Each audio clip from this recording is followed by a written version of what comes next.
There's at least 20 House Republicans who have either said they're going to retire or not run again. Do you have any concerns about the number? And Democrats right. also. Do you have any? Well, why don't you mention them? How many Democrats are going to retire? How many Democrats?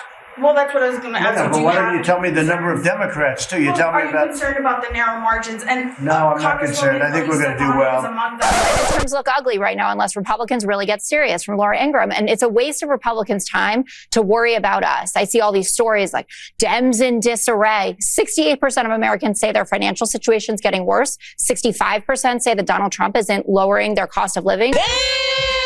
Between Marge going nuclear on Trump and the number of Republicans expected to walk increasing by the day, it is no wonder that the commander-in-chief is extra cranky today. I mean, who knows? Maybe he just needs a nap in the middle of a briefing to fix him. Yesterday, Sleepy Gonzalez took a little siesta during his noontime cabinet meeting. It never would have happened if you'd been president. But this war is going on, and the president is trying to end it. Which meant the Donald Trump Admiration and Ball Gobbling Society was forced to go into overdrive today to defend him. If you sleep 3 hours or 4 hours a night, you're probably going to close your eyes, whether you're 79 or 49. If this president closes his eyes for a moment, it's like, what's wrong with him? I mean, it is so laughable, Stuart. Thomas Edison believed in the 10-minute nap, by the way. What would they say? We wouldn't have electricity. What you just said is one of the most insanely idiotic things I have ever heard. It's no secret that the GOP under Donald J. Trump is hemorrhaging, right? Lawmakers are fleeing Washington, and the ones left can't even agree on the basics, like, say, a healthcare plan, which even Rupert Murdoch is seemingly getting tired of, considering he designated a full spread in the Wall Street Journal, as well as some segments on Fox News. And as of now, dozens of members of Congress have announced that they won't seek re-election. Around 20 Republicans are saying that they're going to say goodbye. And among them are key seasoned figures, not just, backbenchers, but veteran Republicans with influence. And today, when the president was asked about it, he, of course, immediately deflected. How come you only know the Republicans but not the Democrats? Because I came prepared to ask you a question about... No, you're unprepared because you should know the Democrats. You're totally unprepared. Go ahead. Well, can I ask a quick follow-up about... Who you with? I'm with New York Newsday, and I also have... But aside from that, right, inside the House, GOP lawmakers are too busy disagreeing with each other on pretty much everything to get anything done.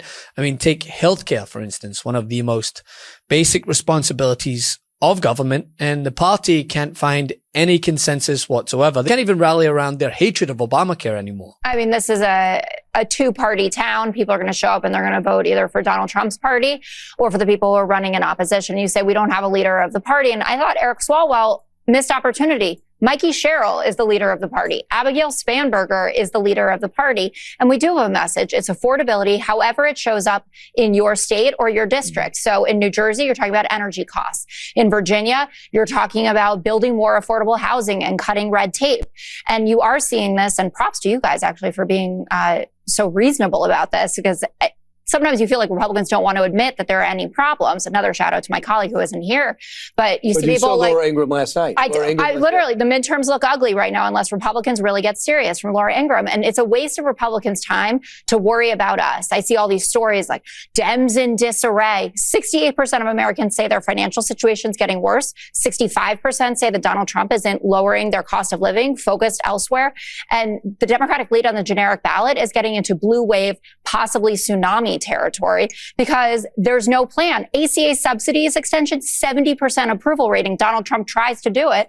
And the caucus says, actually, no, we don't want to do that. We'll just have no healthcare plan for the rest of time. As of this week, Republicans remain deeply divided over how to replace or repair the expiring subsidies under the Affordable Care Act. Some push for a quick patch. Others want sweeping changes. They have no unified plan or concepts of a plan. Last month, Mike Johnson said that his party had a healthcare plan and it was ready to go. Listen to this.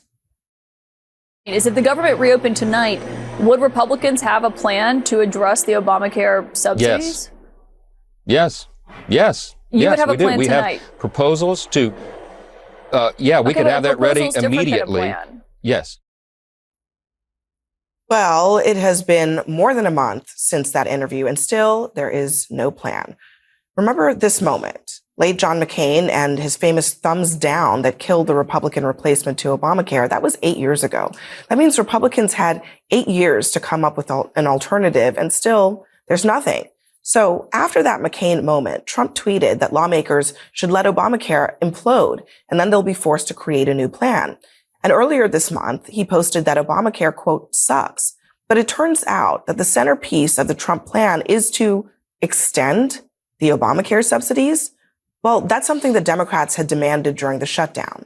The internal squabbling over policy, subsidies, taxes, premium costs, it all just speaks to a broader identity crisis, which everyone can see in the GOP. What do they stand for? Who do they stand for at this moment? Even core issues that once united the party are battlegrounds, with some of the toughest foot soldiers of Marjorie Taylor Greene taken to every outlet that will have her on to air the dirty laundry of this party. I'm going to ask you about this almost solid support he has among Republicans in Congress. Is there in that support fear? Does the support come about because they're afraid that they'll get death threats?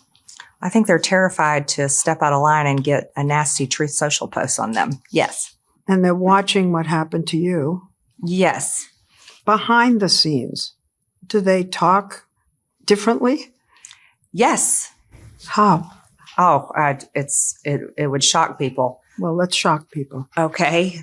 I watched many of my colleagues go from making fun of him, making fun of how he talks, making fun of me constantly for supporting him, to when he won the primary in 2024, they all started, excuse my language, Leslie, kissing his ass and decided to put on a MAGA hat for the first time. And the result, well, they look more like a coalition of fractured interests than a unified political force. And this unraveling isn't just about retirements and legislative gridlock.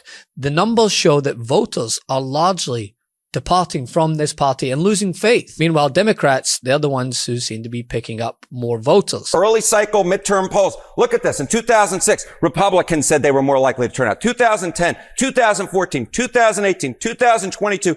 And then all of a sudden in the 2026 cycle, look at this. Democrats are the ones who say they're more likely to turn out and vote. So this does not match what we see historically. The idea that Democrats are more certain to vote is a new phenomenon and matches with what we have generally seen the Democratic coalition sort of evolving, becoming more highly educated. Matches with that because more highly educated people are more likely to turn out and vote.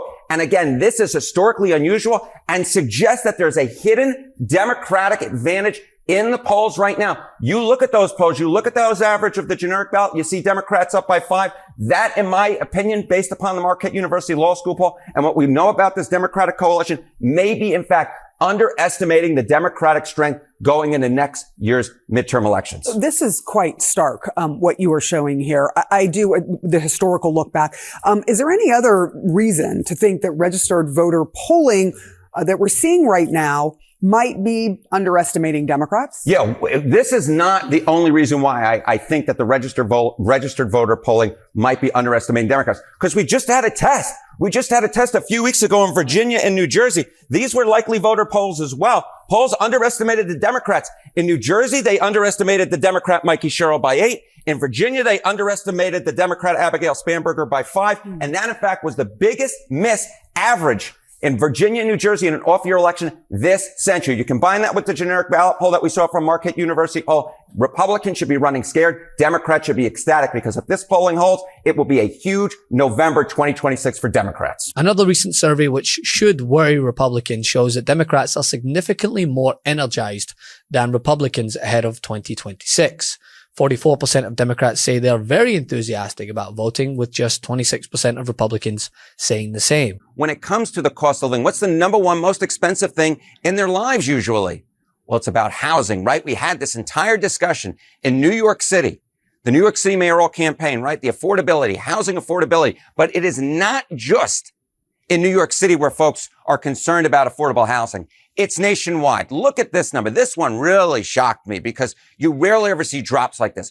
Good affordable housing, satisfied with access to it. Back in 2014, 69% of Americans were satisfied with access to good affordable housing. Look in 2019, dropped 59%. Look at where we were by the last metric out, according to Gallup, to just 36%.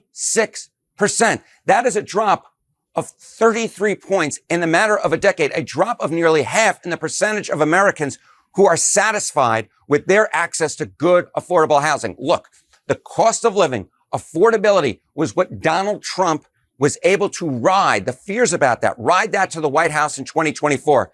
I dare say, Jessica Dean, he has lost the plot. He has lost the plot when it comes to the discussion about the cost of living. And now he dismisses it. He dismisses it at his own peril. We saw in Virginia, we saw in New Jersey how economic concerns really drove those races. We saw it in New York City. And if Donald Trump wants to continue to claim that this is a quote unquote con job, well, his party will pay the price come the 2026 midterm elections. So all in all, it's no wonder that the tantrums seem to be a little more frequent this week than usual.